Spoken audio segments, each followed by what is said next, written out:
তো প্রিয় ক্লাস 12 অর্থাৎ দ্বাদশ শ্রেণীর ছাত্রছাত্রী বন্ধুরা, তোমাদের সকলকে স্বাগত জানাই বাসুদেব এডুকেশন ইউটিউব চ্যানেলে। তো তোমরা যারা এইবারে তৃতীয় সেমিস্টার 2026 পরীক্ষা দিতে চলেছো, তোমাদের জন্য নিয়ে এসেছি ইংরেজি বিষয়ের বাছাই করা মডেল কোশ্চেন পেপার। তো এই ভিডিওটি তোমরা শুরু থেকে শেষ পর্যন্ত দেখবে এবং যদি তোমাদের এই ভিডিওটি ভালো লেগে থাকে তো অবশ্যই লাইক করবে এবং চ্যানেলে যদি নতুন তো অবশ্যই চ্যানেলটিকে সাবস্ক্রাইব করে পাশে থাকা বেল আইকন অল সিলেক্ট করে রাখবেন। তো তোমাদের এইবারে এমসিকিউ পরীক্ষা, যত তোমরা প্র্যাকটিস করবে তত তোমরা পারফেক্ট হবে। তো দেখো, প্রথমে তোমাদের সময় থাকবে 1 ঘন্টা 15 মিনিট এবং পূর্ণমান থাকবে 40 নম্বরের। তো দেখো, প্রথমে ইউনিট 1 প্রোজ থেকে choose the appropriate answer for each question. প্রথম প্রশ্ন আছে, in the Deoli station there was war. Deoli স্টেশনে কী ছিল? এখানে উত্তর আসবে অপশান সি, অর্থাৎ এ টি স্টল, একটি চায়ের দোকান, এবং এ ফ্রুট ভেন্ডার, এবং একটি ফল বিক্রেতা। 2 নম্বর প্রশ্ন আছে, the narrator felt sorry for the lonely platform of Deoli as. কেন কবি ফাঁকা দেউলি প্ল্যাটফর্মটার উপর সরি অনুভব করেছিল? এখানে উত্তর আসবে অপশান এ, অর্থাৎ nobody wanted to visit the place. কেউ এই প্লেসটিকে বেড়াতে আসতো না। তারপরে দেখো, 3 নম্বর প্রশ্ন আছে, the commitment that the narrator made to the girl was. কবি যখন ফিরে ট্রেনে উঠছিল তখন মেয়েটিকে কি বলেছিল? এখানে উত্তর আসবে অপশান বি, অর্থাৎ আই উইল কাম এগেন, আমি আবার ফিরে আসবো। 4 নম্বর প্রশ্ন আছে, how did the narrator feel when the train drew into Deoli during his journey after the completion of college term. যখন ন্যারেটার কলেজ শেষ করার পর যখন আবার দেউলি স্টেশনে বেড়াতে এলো তখন কি অনুভব করছিল? এখানে উত্তর হবে অপশান বি, অর্থাৎ নার্ভাস অ্যান্ড অ্যাংসিয়াস।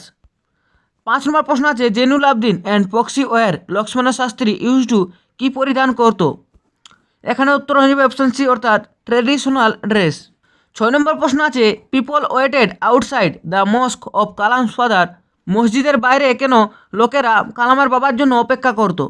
এখানে উত্তর হবে অপশান বি, অর্থাৎ to sanctify the water for ill man. 7 number প্রশ্ন আছে, who revealed the fundamental truth to Kalam. এখানে উত্তর হবে অপশান এ, অর্থাৎ হিজ ফাদার।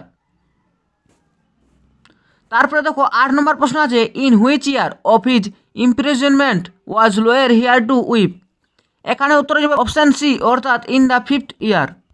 9 নম্বর প্রশ্ন আছে, I heard the sirens singing and the pipes of Pan. Who is Pan? এখানে উত্তর আসবে পেন হলো এ গ্রিক গড, একটি গ্রিক ঈশ্বর বা গ্রিক ভগবান। 10 নম্বর প্রশ্ন আছে, according to the lawyer the beautiful devils came flying to him to speak of. এখানে উত্তর আসবে অপশান সি, অর্থাৎ গড। তারপরে দেখো ইউনিট 2 অর্থাৎ ভার্স অর্থাৎ কবিতার থেকে। প্রথম প্রশ্ন আছে, বাট গ্যালেন্ট্রি, কিন্তু সাহসিকতার সাথে the giant wear the scarf. দৈত্যাকার গুল্মগুলিকে পরিধান করেছে। The giant in this line refers to. দৈত্যাকার বলতে এখানে কাকে বোঝানো হয়েছে? এখানে উত্তর হবে অপশান এ, অর্থাৎ দ্য কোজারিনা। 2 নম্বর প্রশ্ন আছে, why is the casuarina tree dear to the soul of the poet. কেন কোজারিনা গাছটি কবির কাছে খুবই প্রিয় ছিল? কারণ এখানে উত্তর হবে অপশান সি, অর্থাৎ the poet has played with dear companions under this tree and cherish that memory.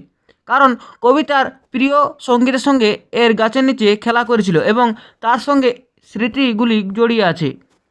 তারপরে দেখো 3 নম্বর প্রশ্ন আছে, the bird that greets the morning in the poem our casuarina tree.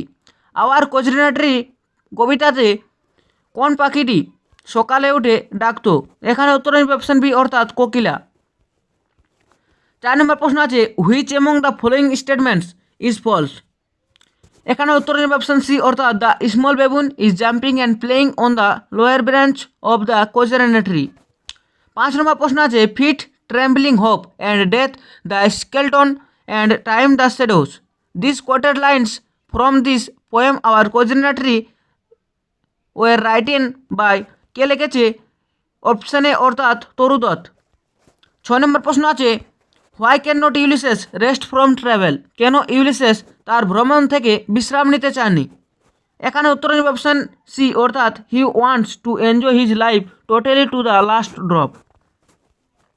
7 number প্রশ্ন আছে, I mete and dole unequal laws into a savage race. Whom does Ulysses call a savage race? Savage race অর্থাৎ বর্বর জাতি বলতে এখানে কাকে বোঝানো হয়েছে? এখানে উত্তর হবে অপশন সি অর্থাৎ দ্য পিপল অফ ইথাকা। ইথাকার মানুষজনকে। 8 নম্বর প্রশ্ন আছে Ulysses indomitable spirit is reflected in the line.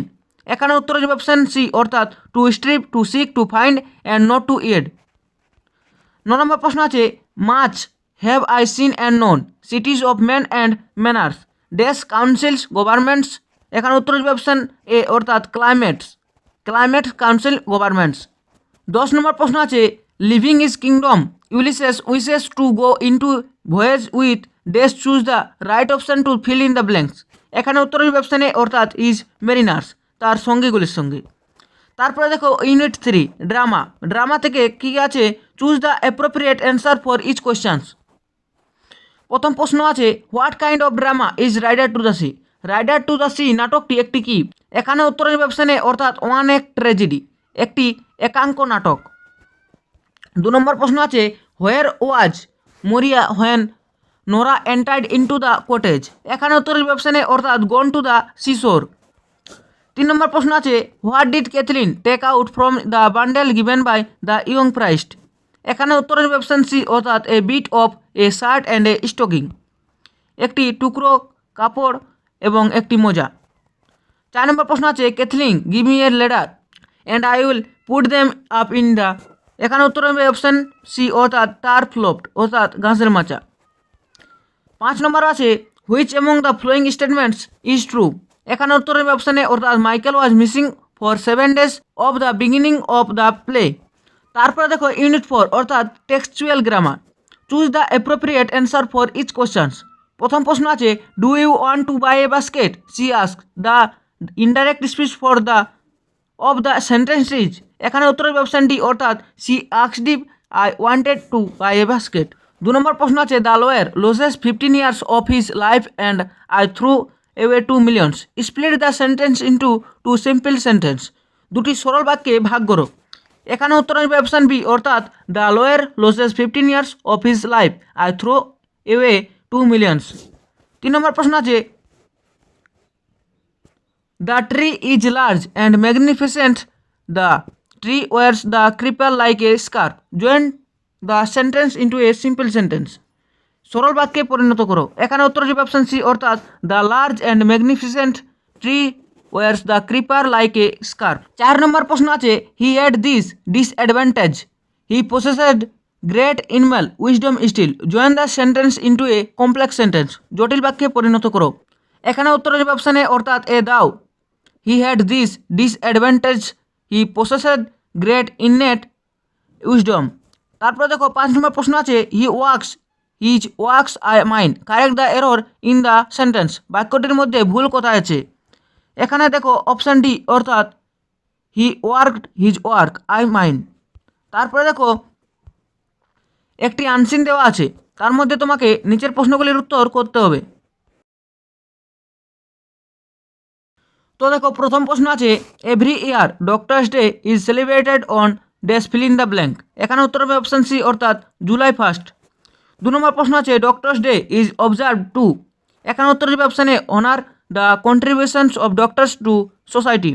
3 নম্বর প্রশ্ন আছে when did the government of India declare doctors day. এখানে উত্তর হবে অপশান ডি অর্থাৎ 1991। 4 নম্বর প্রশ্ন আছে the main activity taken this year to observe doctors day is a. Option B অর্থাৎ blood donation drive. 5 নম্বর প্রশ্ন আছে who has organised the blood donation camp refer to the in the passage. এখানে উত্তর হবে option A অর্থাৎ association of medical consultants and Indian medical association. 6 নম্বর প্রশ্ন আছে assertion and reason doctor days is celebrated to recognise the contribution of doctors. এখানে কোন কারণটা হবে? এখানে উত্তর হবে অপশান এ অর্থাৎ this day acknowledges their contribution to society for treating patients. তারপরে দেখো 7 নম্বর প্রশ্ন আছে what would be a pleasant gesture for a doctor on doctors day. এখানে উত্তর হবে অপশান ডি অর্থাৎ এ থ্যাংক ইউ। 8 নম্বর প্রশ্ন আছে find the correct option among this statements. সঠিক স্টেটমেন্টসই নির্বাচন করো। এখানে উত্তর হবে অপশান এ অর্থাৎ doctors try to build up a healthier society. তারপরে দেখো 9 নম্বর প্রশ্ন আছে the word tribute means in the passage এখানে উত্তর আসবে অপশান সি অর্থাৎ হোমেজ। 10 নম্বর প্রশ্ন আছে the patient should say to the doctor thank you the correct indirect speech is the sentence is, এখানে উত্তর হবে অপশান ডি অর্থাৎ the patient should say to the doctor that he is thankful. তো এই ছিল class 12 অর্থাৎ দ্বাদশ শ্রেণী তৃতীয় সেমিস্টার 2026-এর ইংরেজি বিষয়ের বাছাই করা নমুনা প্রশ্নপত্র সাজেশন। তো যদি তোমাদের এই ভিডিওটি ভালো লেগে থাকে তো অবশ্যই লাইক করবে এবং যারা যারা এখনও পর্যন্ত এই চ্যানেলটিকে সাবস্ক্রাইব করে রাখুনি তারা অবশ্যই চ্যানেলটিকে সাবস্ক্রাইব করে পাশে থাকা বেল আইকন প্রেস করে দিবেন।